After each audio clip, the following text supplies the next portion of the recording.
March 1945. Eastern France was still cold at night, but the war was moving faster than the weather could follow. In a converted schoolhouse outside Reims, the supreme headquarters of the Allied Expeditionary Force hummed with constant motion. Typewriters clacked. Radios whispered. Couriers moved in and out with folders stamped urgent in red ink. The war was no longer about whether Germany would fall, but about who would reach the heart of Europe first. At the center of it all sat General Dwight D. Eisenhower. He had not slept properly in days. On the wall behind him stretched a massive operations map of Europe. Red arrows, American and British, pushed eastward. Blue arrows, Soviet, surged from the other side like an unstoppable tide. Between them lay Germany, collapsing but still dangerous.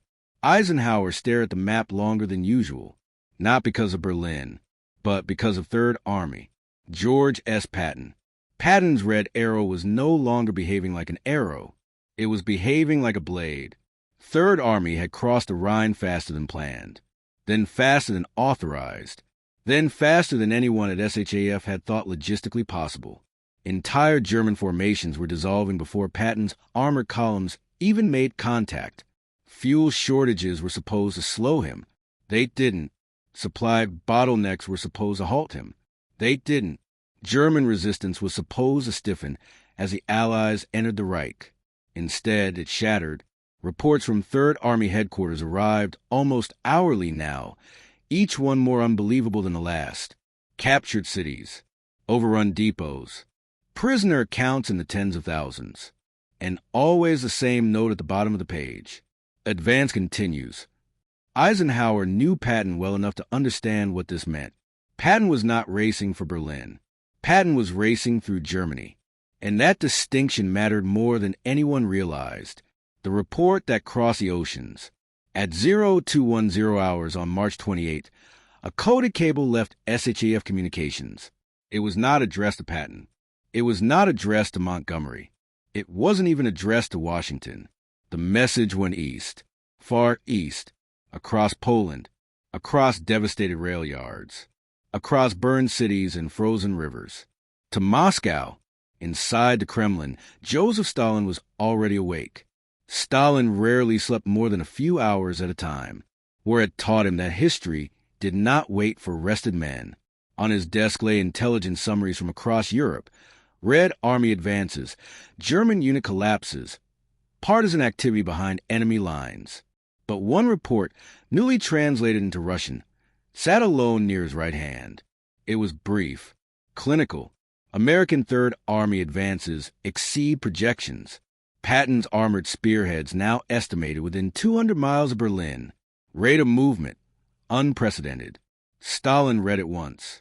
Then again, he said nothing. For several seconds, the room remained silent, except for the ticking of a clock mounted high on the wall. His generals, Zhukov among them, waited.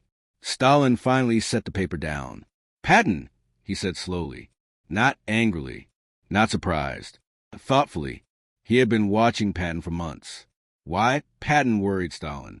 Stalin did not fear American armies invading the Soviet Union. What concerned him was something far more dangerous. Speed. The Red Army was massive, brutally powerful, relentless, but it was not fast.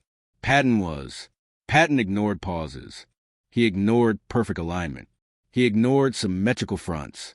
His doctrine was simple. Keep moving, confuse the enemy, break there before they can reorganize. To Stalin, a man who had survived purges, invasions, and betrayal, this kind of commander was unpredictable, and unpredictability was a threat. Patton had already shown he did not wait for permission when opportunity appeared. He crossed rivers early. He advanced on partial fuel. He used captured German supplies without asking. And now, according to Soviet intelligence, Patton's reconnaissance units were probing routes far deeper than their official objectives. Routes that pointed east. Routes that pointed disturbingly close to Berlin. Eisenhower's dilemma.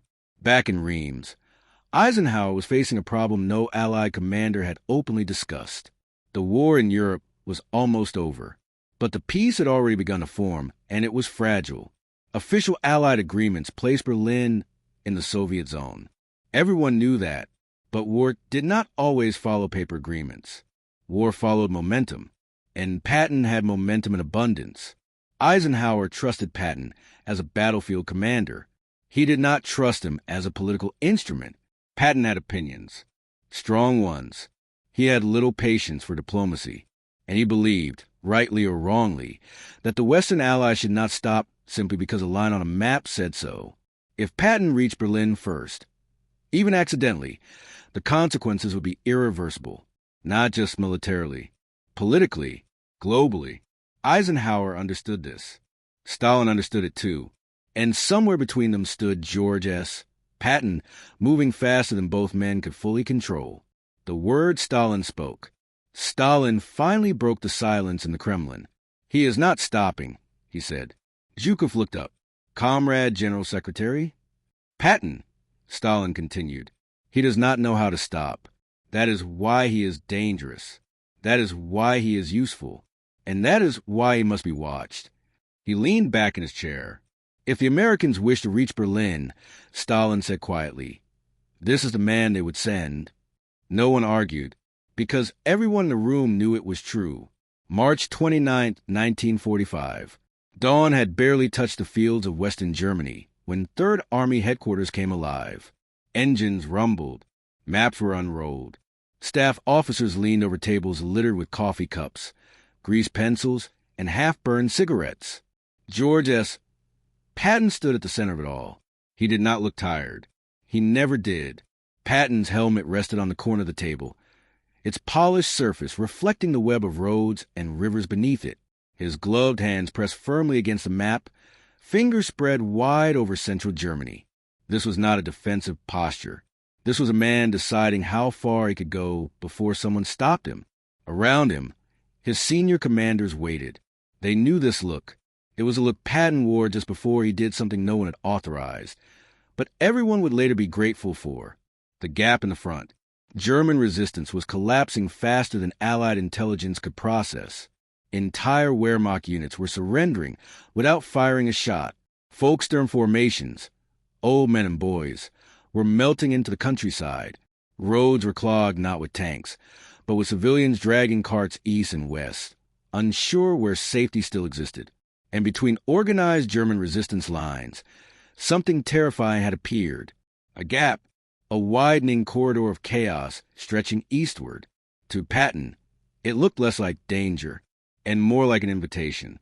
Recon elements from Task Force Baum report no organized resistance beyond Eisenach. An officer said, pointing at the map. "How far?" Patton asked. 30 miles, sir." Patton's eyes narrowed. "That's not a report," he replied. "That's a question waiting for an answer." The officer hesitated. "Sir, SADF boundaries." "I know the boundaries," Patton snapped. "What I want to know is what's beyond them." No one spoke. Patton straightened. "Gentlemen," he said, his voice calm but sharp, "wars are not won by holding lines. They are won by breaking the enemy's spine before he realizes it's exposed." He tapped the map. "I want eyes out there. Quiet eyes. Fast eyes." The mission that didn't exist. Officially, no orders were given. No written directive left headquarters. No authorization crossed Eisenhower's desk. But within the hour, 300 men were moving east. They were hand-picked, veterans, experienced recon troops, men who knew how to move without being seen. They traveled light, no unit markings, minimal radios, captured German vehicles mixed with American jeeps. Their orders were simple. Go 50 miles beyond the front. Observe. Do not engage unless necessary. Report everything. And above all, do not get caught. This was not a raid. This was a probe into the future. Patton watched them leave. He did not salute. He did not wave. He simply turned back to the map. Eisenhower finds out. 2 days later, Eisenhower received a message that made him pause mid-briefing. It was not from Third Army headquarters. It was from intelligence. Unusual American movement detected east of assigned boundary. Small units. No contact reports. Likely Third Army reconnaissance. Eisenhower closed his eyes briefly. He already knew who was responsible. Where exactly, he asked. The officer hesitated. Approximately 50 miles beyond Patton's authorized line, sir. The room went quiet. 50 miles was not a mistake. It was a statement. Eisenhower exhaled slowly. Patton was doing it again, not openly defying orders, not openly disobeying, just moving so fast that orders became irrelevant. Stalin's intelligence network reacts. While Eisenhower weighed his response, the same information was traveling east again. Soviet reconnaissance units, operating independently behind German lines, had noticed something strange. American patrols. Small, disciplined, far deeper than expected. Soviet intelligence officers compiled the reports and forwarded them to Moscow. This time, the document placed on Stalin's desk was thicker. Maps, eyewitness accounts, estimated distances. Stalin studied them carefully. "These are not accidents," he said. "No, Comrade General Secretary," an aide replied. "They are deliberate." Stalin leaned forward. "He is measuring the road to Berlin." The room went silent. The fear no one spoke aloud. Stalin understood something Eisenhower did too, but neither would say publicly. If Patton encountered no resistance, he would keep going. If he reached the outskirts of Berlin before Soviet forces fully sealed the city, there would be no clean way to stop him. Orders could be ignored. Momentum could not. Stalin tapped the report. "This man believes war is movement," he said, "and movement is power." He looked at Zhukov. "Tell our commanders to accelerate," Stalin ordered. "Berlin must be taken quickly, before this American reaches something he cannot be allowed to touch." Patton waits and doesn't. Back in Germany, Patton received the first reports from his reconnaissance teams. German roads empty, rail yards abandoned, command structures collapsed, and then the line that made him smile slightly. No organized offense detected. Patton folded the report. He knew what Eisenhower would say if he called. He knew what Montgomery would argue if informed.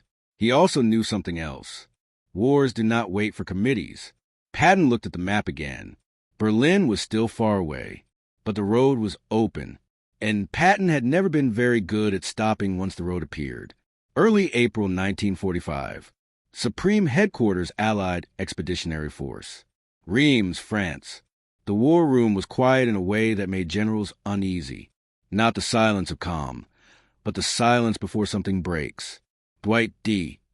Eisenhower stood at the head of the table, hands clasped behind his back, staring at a massive wall map of Europe. Colored pins marked the advance of Allied armies. Blue for American, red for British, green for French, and one long, aggressive line of blue arrows pushing east far faster than anyone else. Patton's arrows. They were always ahead of schedule, always deeper, always making everyone else uncomfortable. Eisenhower didn't hate Patton. In fact, he respected him deeply. But right now, Patton was becoming a problem that could no longer be ignored. The unofficial warning. Eisenhower turned to Omar Bradley. "Have you spoken to him?" Eisenhower asked quietly. Bradley nodded. "Yesterday." "And?" Bradley hesitated, choosing his words carefully.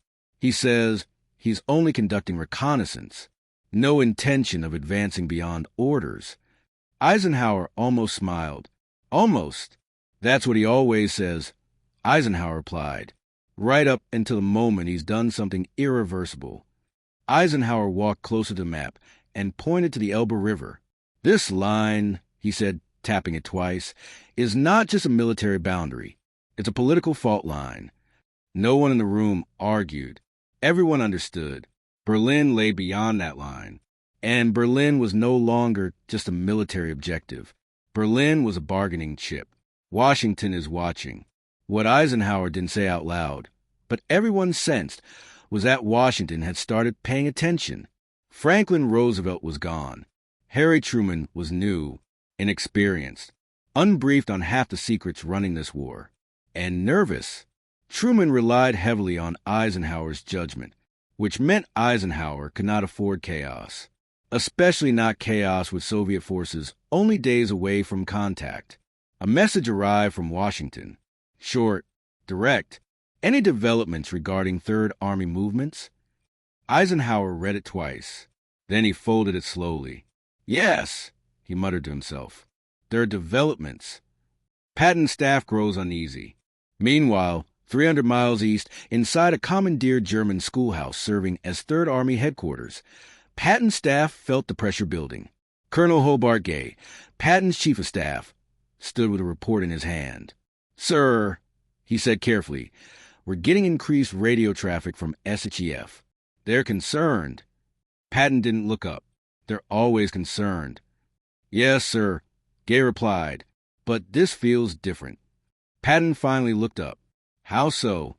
"They're asking for position confirmations, exact grid references, timelines." Patton's eyes narrowed. "They want to know how far we've gone," he said, "which means they already suspect." Gay nodded. "Sir, if we keep pushing reconnaissances deep, they may issue a formal halt." Patton stood, walked to the window. Outside, tanks idled. Crews laughed. Engines hummed with confidence. "This war rewards speed," Patton said quietly. "Not caution." Then he turned back. "But speed without permission gets men relieved." Gay didn't respond. He knew Patton hated that truth. The Soviet countdown. In Moscow, the mood was darker. Stalin received updated intelligence reports every 6 hours now. American patrols confirmed east of Leipzig. Armor reconnaissance vehicles probing northeast. No signs of withdrawal. Stalin slammed his pipe onto the desk. "They are testing us," he said. Zhukov spoke carefully. "Comrade Stalin, they may simply be exploiting German collapse." Stalin shook his head. "No, this is not exploitation. This is ambition." He leaned over the map again. "If Patton reaches the outskirts of Berlin first..." He stopped himself. The sentence didn't need finishing. Everyone in the room knew what it meant. Soviet prestige, post-war leverage, control of Eastern Europe, all of it balanced on days, perhaps hours. The order that changed everything. April 10th, 1945. Eisenhower made his decision. Not a dramatic one, not public, but decisive. He summoned Bradley. "This ends now," Eisenhower said. "Patton stops at the Elbe." Bradley nodded. "Clear and enforceable?" "Absolutely." "And if he protests?" Eisenhower paused, then spoke slowly. "Then remind him that this war is ending, not beginning." The call. Bradley called Patton that evening. The line crackled. "George." Bradley said, "This comes straight from Ike." Patton said nothing. "You are to halt all forward movement at the Elbe River. No exceptions. No probes. No recon. You hold." A long pause. Then Patton's voice came through, controlled but dangerous. "Brad," he said, "do you understand what we're giving up?" "Yes," Bradley replied. "And so does Ike." Patton exhaled sharply. "There's nothing between us and Berlin," Patton said. "Nothing. Berlin isn't ours," Bradley answered. "It never was." Another pause. Then Patton said the words that would haunt history. "We're going to regret this." The recon teams pulled back. Within hours, coded signals went out. Recon units were ordered to disengage. Quietly, carefully, the men who had crept 50 miles beyond the front turned their vehicles west. They left behind empty roads, abandoned towns, a path that led straight to Berlin, and no one filled it. Soviet intelligence noticed immediately. American patrols withdrawing, forward movement halted, defensive positions forming. Stalin read the report slowly, then looked up. "So," he said softly, "they have chosen politics." The final race begins. April 16th, 1945. At exactly 3 a.m., the night exploded. The Soviet artillery barrage lit up the eastern horizon.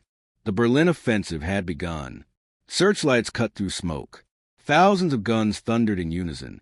Zhukov's army surged forward. Stalin stood in silence, listening to the distant reports. The Americans had stopped. The road was clear. Berlin was his. But somewhere far to the west, George Patton stood on the banks of the Elbe River, watching the smoke rise in the distance. He knew He knew exactly what was happening, and he hated it. Berlin, April 1945. The city was already dead before the first Soviet soldier entered it. Weeks of bombing had turned entire districts into rubble. Smoke hung permanently over the streets. Water mains were broken. Electricity was gone. Civilians hid in basements, listening to artillery creep closer hour by hour. And now, the Red Army was at the gates. The cost of hurry. Stalin's order had been clear. Berlin must fall first, at any cost. Marshal Zhukov knew what that meant. No delays, no tactical pauses, no concern for losses. Soviet artillery pounded German positions day and night. Infantry advanced under fire that would have halted any Western army. Tank crews drove through minefields without clearing them. Engineers bridged rivers while shells exploded around them. Casualties mounted instantly, thousands per day.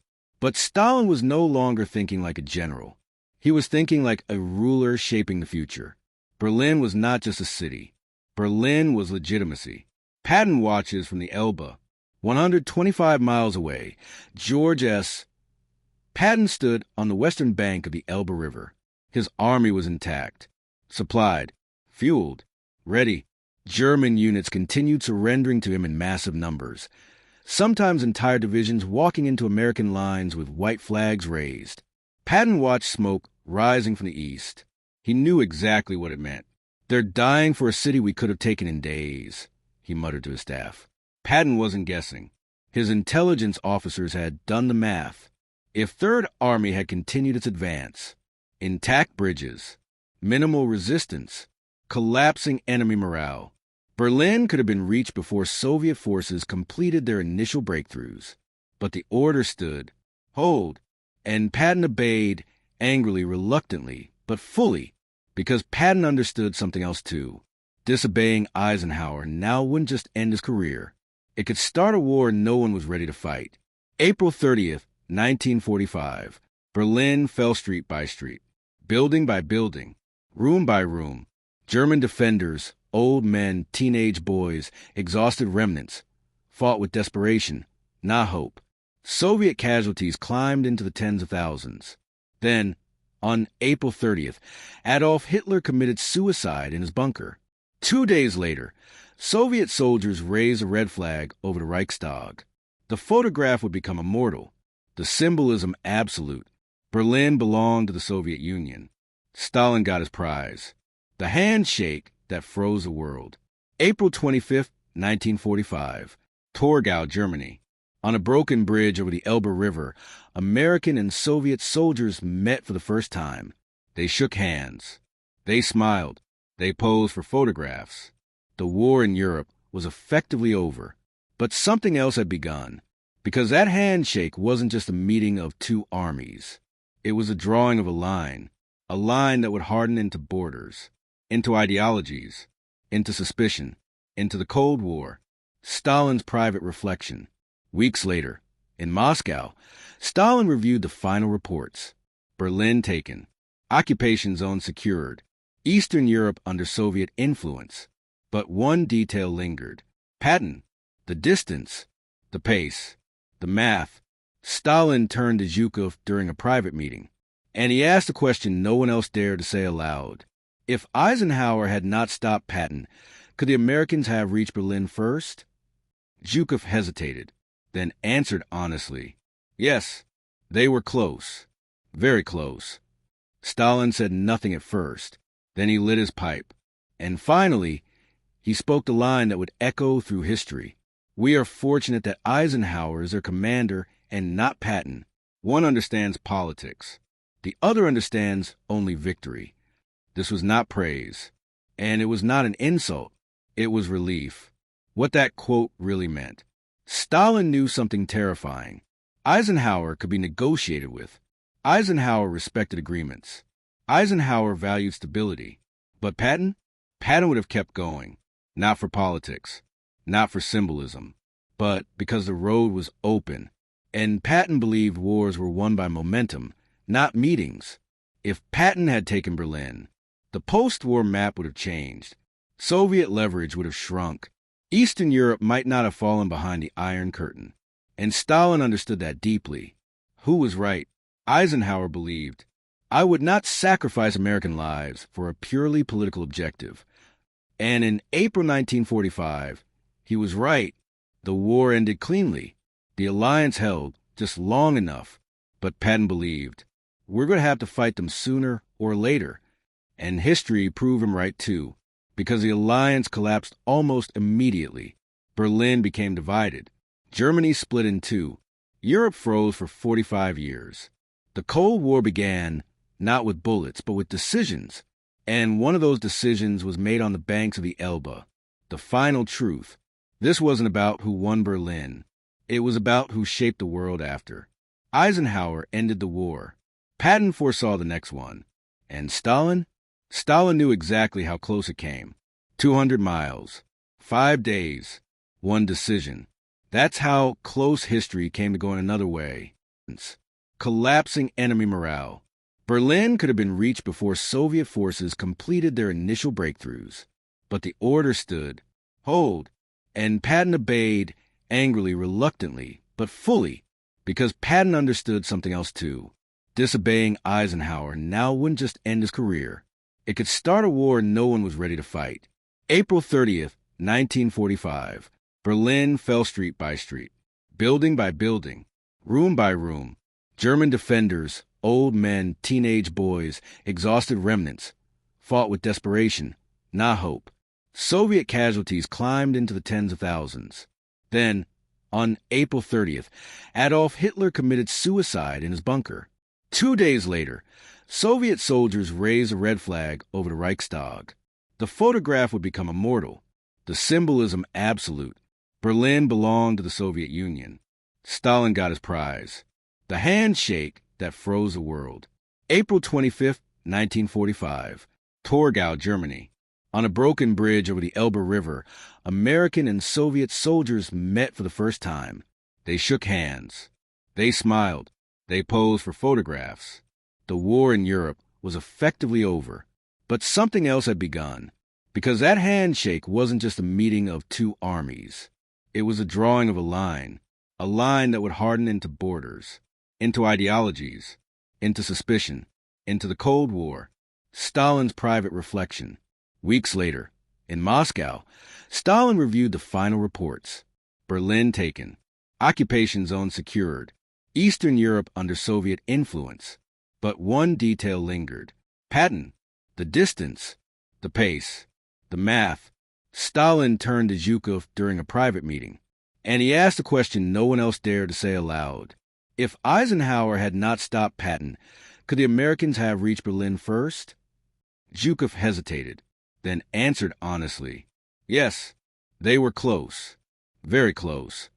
Stalin said nothing at first, then he lit his pipe, and finally, he spoke the line that would echo through history. We are fortunate that Eisenhower is their commander and not Patton. One understands politics. The other understands only victory. This was not praise, and it was not an insult. It was relief. What that quote really meant. Stalin knew something terrifying. Eisenhower could be negotiated with. Eisenhower respected agreements. Eisenhower valued stability. But Patton? Patton would have kept going. Not for politics. Not for symbolism. But because the road was open. And Patton believed wars were won by momentum, not meetings. If Patton had taken Berlin, the post-war map would have changed. Soviet leverage would have shrunk. Eastern Europe might not have fallen behind the Iron Curtain. And Stalin understood that deeply. Who was right? Eisenhower believed, I would not sacrifice American lives for a purely political objective. And in April 1945, he was right. The war ended cleanly. The alliance held just long enough, but Patton believed, we're going to have to fight them sooner or later. And history proved him right too, because the alliance collapsed almost immediately. Berlin became divided. Germany split in two. Europe froze for 45 years. The Cold War began not with bullets, but with decisions. And one of those decisions was made on the banks of the Elbe. The final truth. This wasn't about who won Berlin. It was about who shaped the world after. Eisenhower ended the war. Patton foresaw the next one. And Stalin? Stalin knew exactly how close it came. 200 miles, 5 days, one decision. That's how close history came to going another way.